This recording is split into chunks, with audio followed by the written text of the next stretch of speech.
the next one is the shooting in Colorado, which happened less than a week after the one in Atlanta.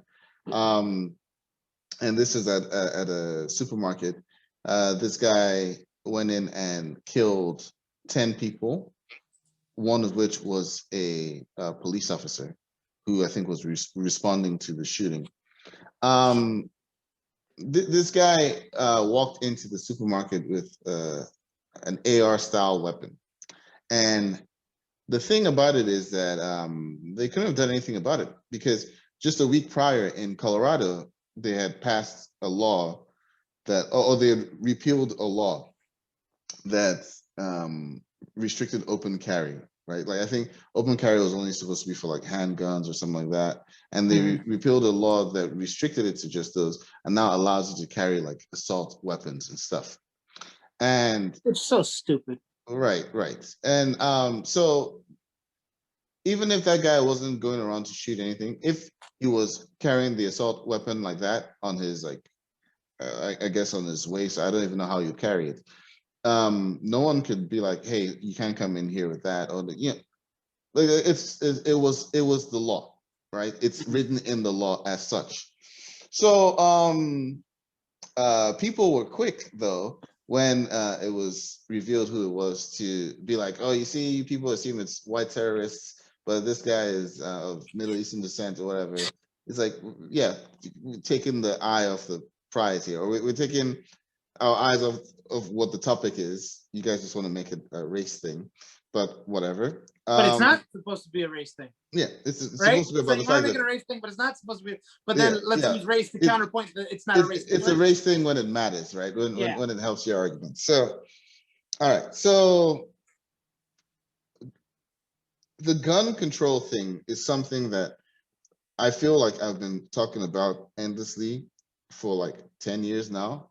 Well, probably for as long as I've had Facebook. And I reached my breaking point in 2012 when the Sandy Hook shooting happened, where the 21 kids that were like 5 and 6 year olds were killed. Oh, you mean the Parkland? No, Sandy Hook. Sandy Hook. I'm sorry, I thought you said San Diego. No.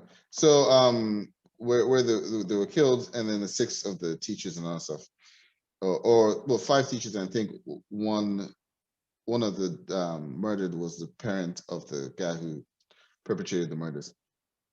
And I thought, okay, at this point, something's gonna happen. There's gonna be some legislation. Yeah. Nothing. Thoughts and prayers. That's all we got. And so what did we have when this Colorado shooting happened? Well, representative from Colorado, Lauren Boebert, the very first thing she did once news of the shooting happened was to send out fundraising emails talking about the Democrats are going to use this to try and come after your guns. Oh, wow. We gotta stop them, donate here, this and that. It immediately became a political thing. And that's why I started off our news segment saying that I don't want to call this politics, because people always want to make this a political thing, and then it kills the conversation on site. And I'm lucky enough to have a lot of friends on the Republican side of things who want to engage in conversation. So I was at a party this past Saturday, and a friend of mine said, hey, I saw what you posted on Facebook. Oh, this is a good party talk. Yeah. Well, this is after all the drinking. It was just like with a few of us left. It's like, I saw what you posted on Facebook, and what it was referring to is the fact that I said that I don't want to that you can have your guns if you want, but I think open carry laws are stupid. I don't want to be in Publix shopping and then fear for my life because I see you coming around with your assault rifle. Even if, the idea was that even if you're not going to use it, my right to shop in peace is now, hindered, because I'm like, what if this guy decides that he's going to be crazy and shoot? What if he's checking out and the price is too high and he gets mad and he decides to shoot? It seems like a far-fetched thing, but who knows what's in people's minds, right? So he's like, I want to talk to you about this. So we talked, and he asked me like about what I said, and I said that like if I saw a random person with with an assault rifle, I would be nervous. Heck, if I saw a random person with a gun, I'd be nervous. He said, well, yeah, go ahead. I was just gonna say, if I see a person with an assault rifle and I'm meeting with my kids at the house, I don't give a shit. I'm leaving. Yeah, yeah. Like so, I'm not. No, I don't give a damn about your perverted view of the Second Amendment. I'm not gonna stick around. Yeah. So he said, okay, well, what if it was me? I was like, well, if you're, first of all, I know you, and at least I hope you're not the sort of person who would shoot up a place, right? So I'll be going on that notion. So if you're open carrying a pistol, I mean, I'll be like a little uncomfortable, but I'll be like, well, I know him, so it's cool. If you're open carrying an assault rifle, I'll be like, why are you here with this? And then I'll promptly leave as well, because I don't want to be around that. I don't feel safe. And I know everyone always talks about, the freedom to bear arms and all that stuff. What about people's freedoms to live? Do we not have the right to just live? So everyone wants to talk about, oh, well, we shouldn't change these laws because that man who went into that supermarket in Colorado and killed those people, he has the right to bear arms. No, we shouldn't be restricting that. But those 10 people he killed also had a right to shop in peace. To live, to be able to shop, to be able to just be alive. To go back to their families. So this idea that we shouldn't, not only we shouldn't, but we can't do anything to make things a little better.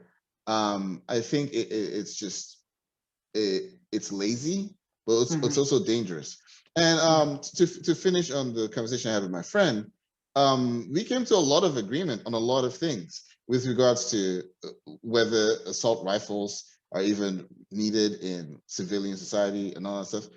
And what I came to the conclusion of was that normal American people, right, people on the ground, we understand that a background check isn't a bad thing.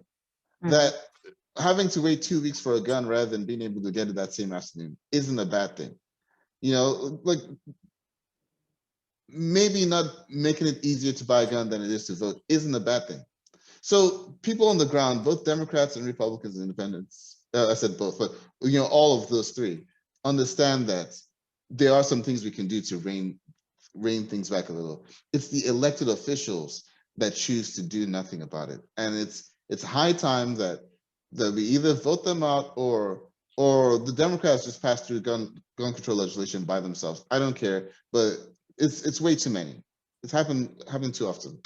Yeah, I'm agreeing with everything you said. I'll tell you one thing though. If he had been my friend and he had asked me that question, honestly, the first answer I would have said, I was like, I would call you out on your stupidity because there's no reason for you to have an assault rifle walking around. First of all, assault rifles should be banned, right?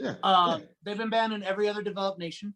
There's no other developed nations with mass shootings. They were banned here. They were banned here, and then they repealed it because, of course, because of money. Honestly, it's because of money. Because the lobbyists, NRA, NRA lobbyists, also gun manufacturer lobbyists, they've bought this because they don't. At the end of the day, they don't care. Look, when you had kids die, little kids die, 5-year-olds, 6-year-olds die, get murdered, and nobody gave a shit. At least the politicians didn't.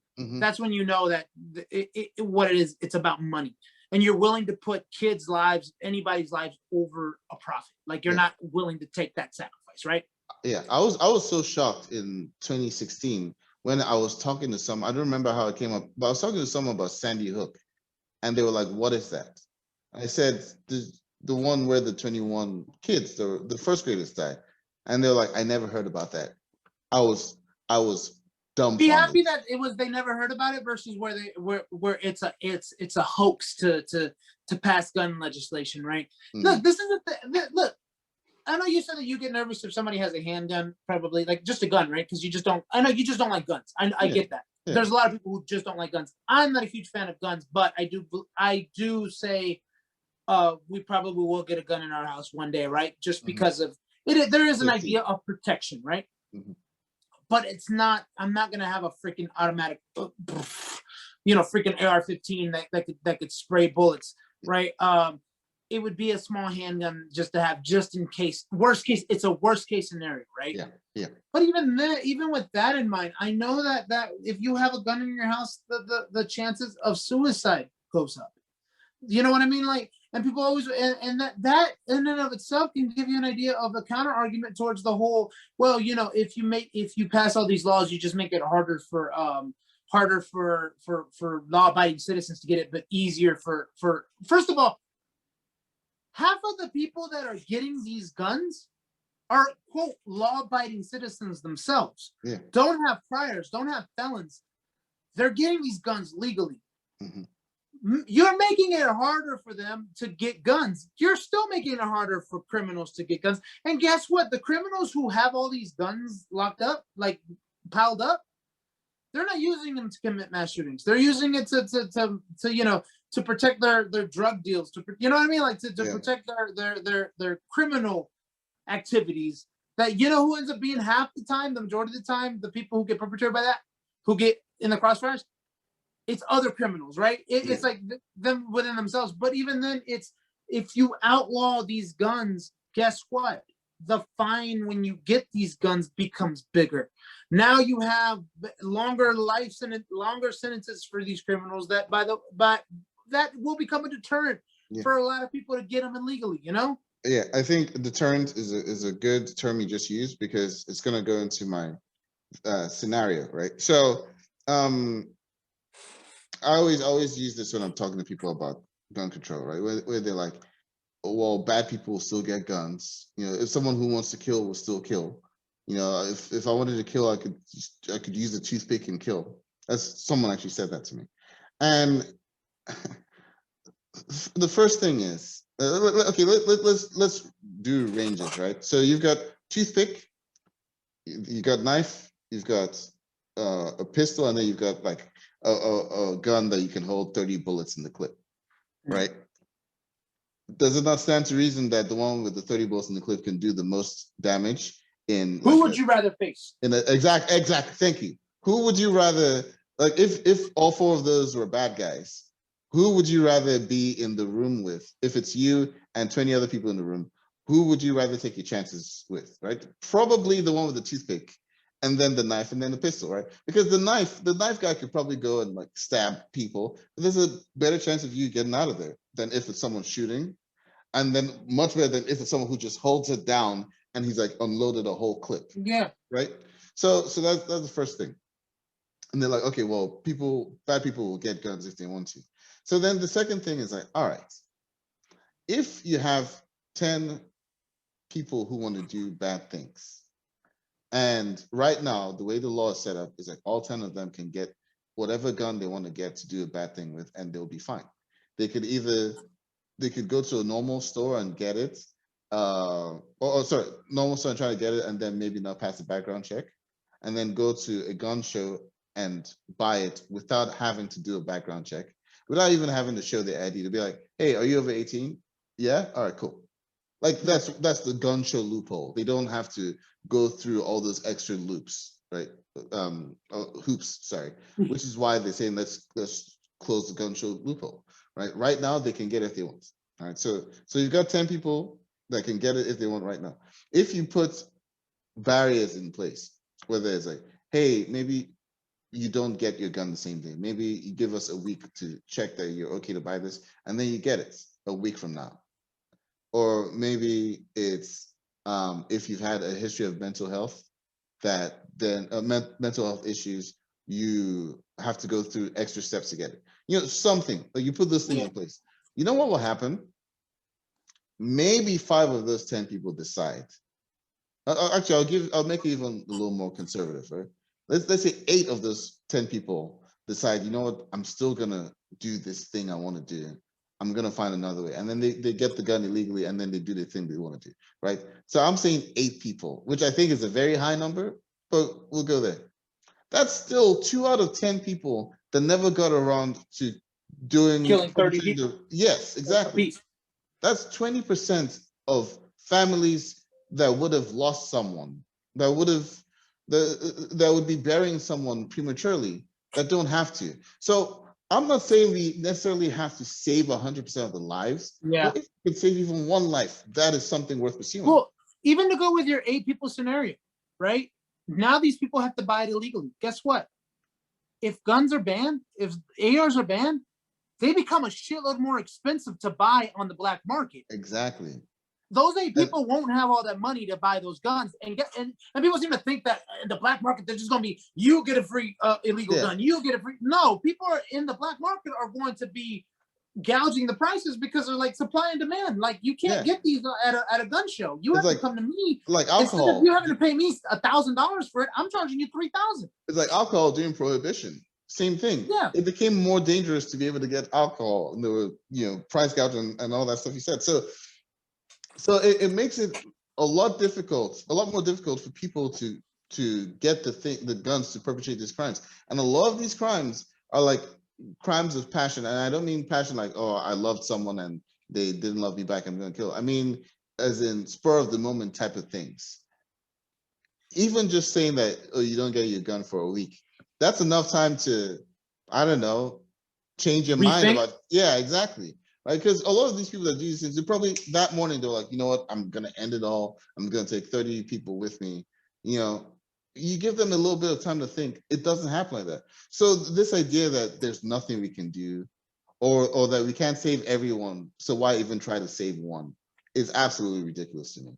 It's sort of like the student loan forgiveness thing, where they're like, oh well, these people had to pay, so why should we save you from paying? No, let's keep the train on the same track and run you over, right? It's like, oh, all these people have died from gun violence. This change wouldn't have saved them, so why should we even try? Like, no. Then why are you there? Why are we paying you a salary to go to Washington just so that you can say no to something that could actually save someone's lives? They only care when it happens to them personally, and it pisses me off so much because sorry. No, you're good. You're good. I knew this was gonna happen. I get riled up about this. One last thing. One thing I do take a little bit of solace in. If it wasn't for this pandemic, you and I probably would have had this conversation a long time ago on the podcast. We really would have. The pandemic did stop a lot of mass shootings, but guess what? Since 2021. There's been a lot of mass shootings going on, right? And it's just unfortunate that not even a pandemic can completely deter this from happening. That honestly is just the state of our country. And that's why it's led to some countries calling us unstable countries. Like I think Norway was talking about this, like, mass shootings and stuff like that. It's unstable, and it's unfortunate and it's horrible. And hopefully we can change this, man. We've had a mass shooting. We've had mass shootings. We've had an attack on our democracy with someone trying to overthrow the election. We've had a former president trying to throw out the legitimacy of an election. Things that you wouldn't think happen in America. Well, the mass shooting thing happens in America, but those other things you would think, nah, this is the greatest country in the world. It shouldn't happen, and it's happening. Don't worry. We got another 8 months to go. Yeah, there's a lot of soul searching this country needs to do. It's for sure. It's in a terrible state right now. But okay.